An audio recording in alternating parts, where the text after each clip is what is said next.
Okay, let's discuss some more things about backpropagation.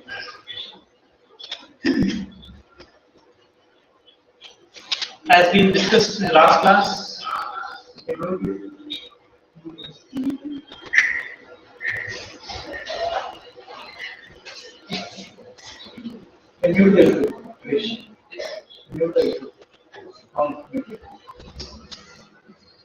okay, as we discussed in the last class, we are going to derive the values of initial W's of answers that we are getting, that is target values.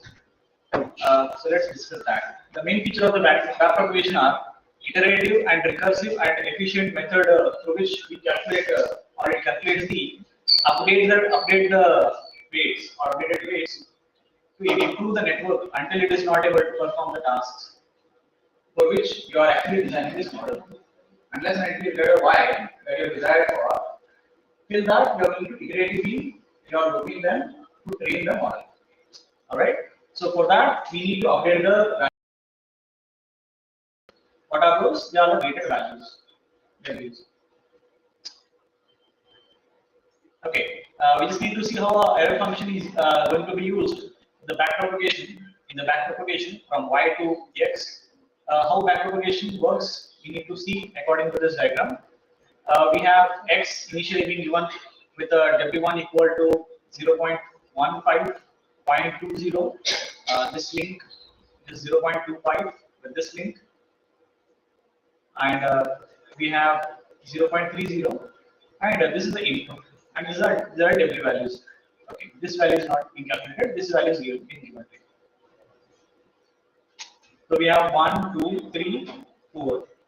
1, 2, we have 3, and we have 4.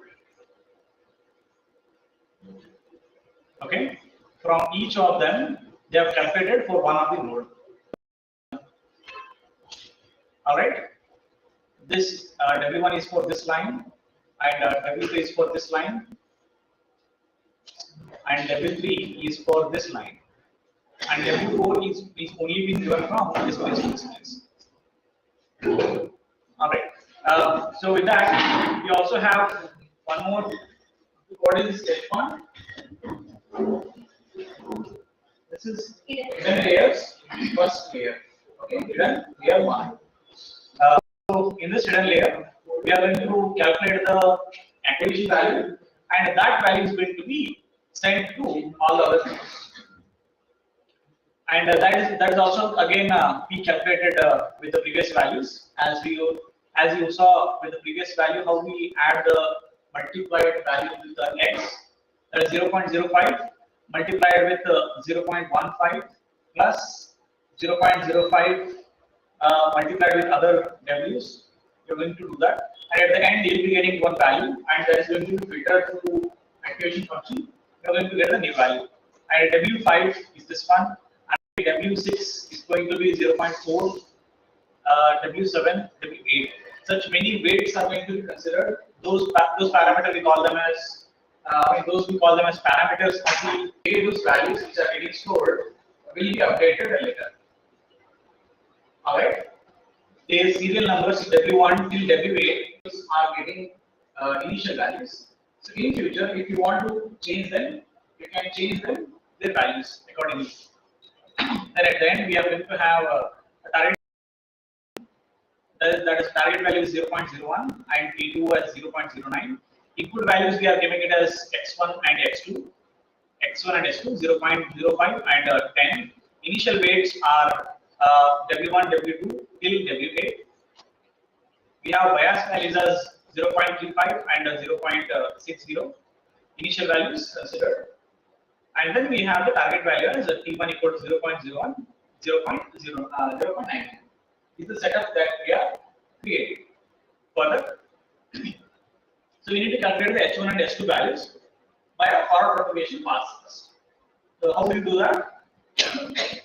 You do by multiplying your X value and W values like this. So what are your values? You have these values to be multiplied.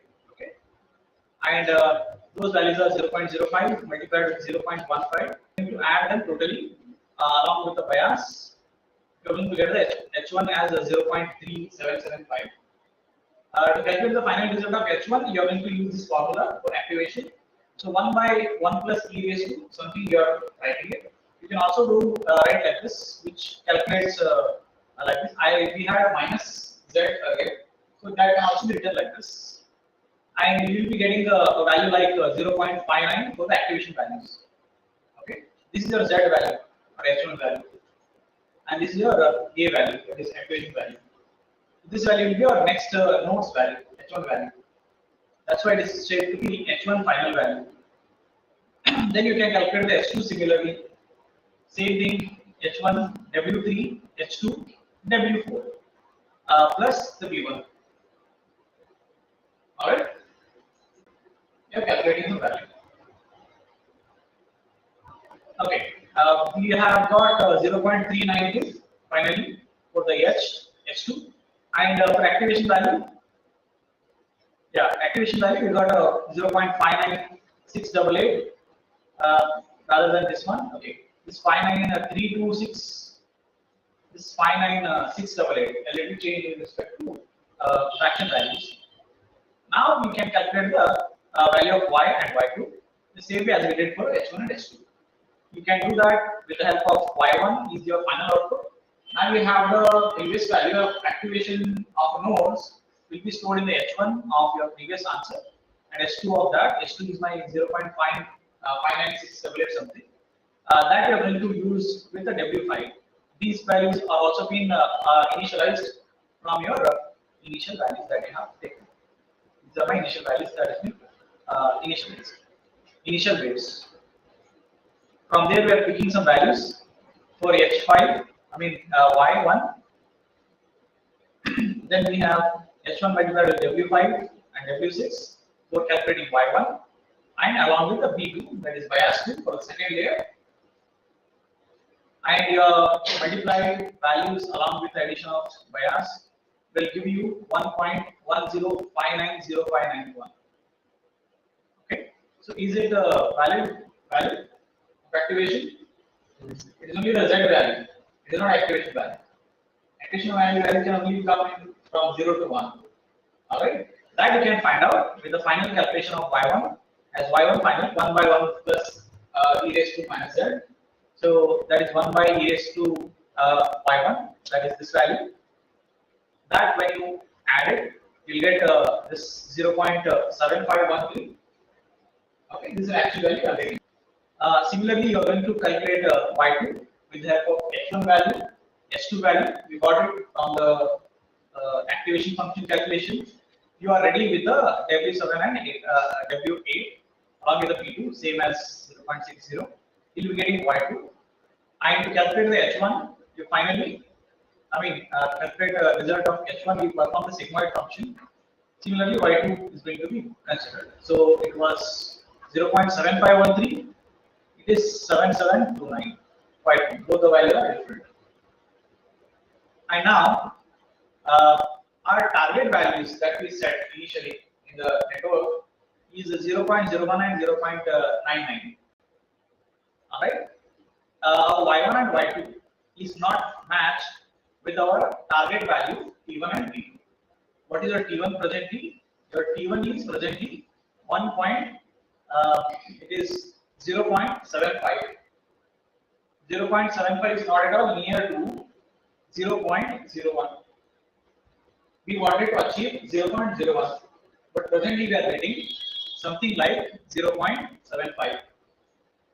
And Y2 we wanted to achieve 0.99. That's the target. Presently we are getting 0.7729. Alright. So we are next now, so that it can come down to target value of 0.01 and 0.99. Alright, we need to adjust them like that. Now, this is calculated value are different. Then you will loop back. We'll find a total error, how much error we are having, so that we can understand how many loops also we wanted. Difference between the output from the target values, we'll get the total error and the actual answer that we're getting from the model. Alright, 0.77, 0.7. What is the difference between them and this one? Okay, that you can do it with the help of summation of 1 by 2 target minus the output. What is the target? It's 0.01 minus the output. You got 0.77 something. Then the whole square. Then you get the total error. Like this. T1 minus Y1, T2 minus Y2. You'll be able to get this much. 0.01 minus 0.75. Similarly, for this one, total error you are trying to find out of the model. Plus 1 by 2, 0.9 minus 775. So this is the difference you are getting. And at last, you'll get the total error. 0.298 is the total difference you are getting from the target values. Now we need to avoid this error and make it 0. When it becomes 0, the calculation, how can I make it 0? You make it 0 by making m as the 0, so weight as the 0. Weight as 0. Okay.